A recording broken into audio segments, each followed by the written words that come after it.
Many high-achieving women have learned to be indispensable. They become the person that others trust, rely on, and turn to when something important needs to be handled well. On the surface, that can look like power. It can look like influence. It can even look like security. But there's a very important distinction that many women do not make early enough. Being needed is not the same as being well positioned. And if a woman does not understand that distinction, she can spend years becoming more indispensable without becoming more protected, without being more strategically supported. In this video, I want to talk about why so many high-achieving women get trapped in the role of being the reliable one, and why that role can become far more costly than it first appears. High-achieving women often become the reliable one for understandable reasons. They care deeply about quality. They are conscientious. They notice what others miss. They are capable under pressure, and they often take pride in doing excellent work. These are strengths, real strengths. But in male-dominated spaces, these strengths can sometimes be interpreted in ways that create overuse. The woman who can handle complexity is given more complexity. The woman who can handle emotions is given more emotional labor. The woman who is responsible is given more responsibilities. The woman who delivers under pressure is given more pressure, higher pressure. And gradually, the role becomes familiar. She is the one who makes things work. She is the one who fills the gaps. She is the one who can be counted on. What often goes unexamined is whether this reliability is actually building her position or simply increasing her load. Being needed can feel rewarding at first. It can bring praise. It can bring access.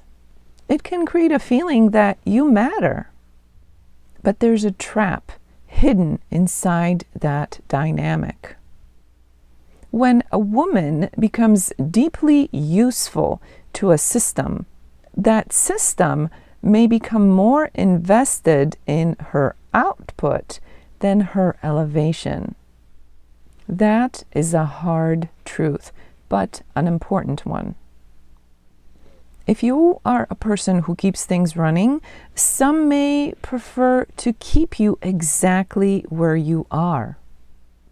Not because they don't value you, but because your current role serves the structure. And so the woman keeps proving herself. She keeps performing. She keeps improving. She keeps helping. She keeps holding things together.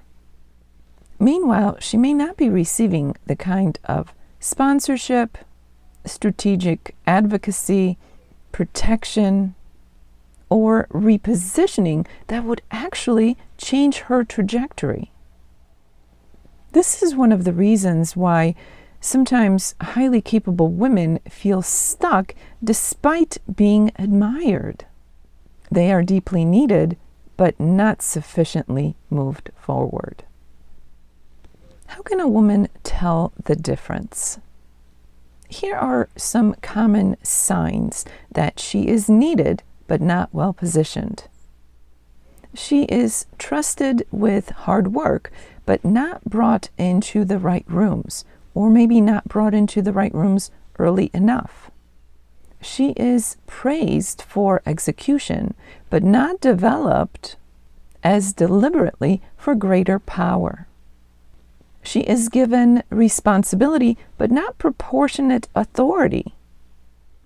She is leaned on in moments of pressure, but not consistently backed when higher stakes decisions are made. She is visible, but her visibility is tied more to performance than sponsorship. She has influence in practice, but not enough protection in structure. And perhaps most telling of all, she feels essential and exhausted at the same time. That combination matters because when a woman is truly well positioned, success may still require effort, but it should not require constant overexertion as proof of worth. When a woman stays in this pattern long enough, costs compound. She may normalize overfunctioning. She may become less discerning about what is hers to carry. She may feel guilty when she does less, even if less would be wiser. She may lose time, energy, creativity, and strategic clarity. And perhaps most importantly, she may begin to organize her identity around usefulness rather than true leadership. That is costly. Because high-level women do not need to be defined mostly by how much they can carry. They need to be able to lead, decide, influence, and grow from a place of strength, not overexertion. A woman's value should not depend on how much she is willing to absorb. So, what needs to change? A high-achieving woman needs to begin asking higher level questions. Not just, can I do this? But also, should I be the one doing this? What does saying yes to this reinforce? Does this increase my position or only my burden? Who is advocating for me at the level that I need? Where am I performing loyalty at the expense of my own long-term wisdom? These are powerful questions. Because the shift is not from excellence to mediocrity. It's from unexamined usefulness to strategic leadership. This is a major shift. And for many women, it's one of the most important shifts that they will ever make. So I want to leave you with a few questions. Where in your life or work have you become deeply needed, but insufficiently supported? Where have you confused indispensability with real advancement? Where is your excellence increasing your burden rather than your leverage, your advancement? And where might wisdom be asking you to seek not just more responsibility, but stronger positioning? These are not small questions. They can change the entire direction of a woman's life and leadership. A great deal of my work is devoted to helping high-achieving women make this kind of shift. Not away from ambition, not away from excellence, but away from patterns where capability becomes a reason to carry too much for too long. If you are a woman who has become deeply relied upon, but you know that the next chapter requires stronger positioning, greater support, and less unnecessary cost, this conversation is for you.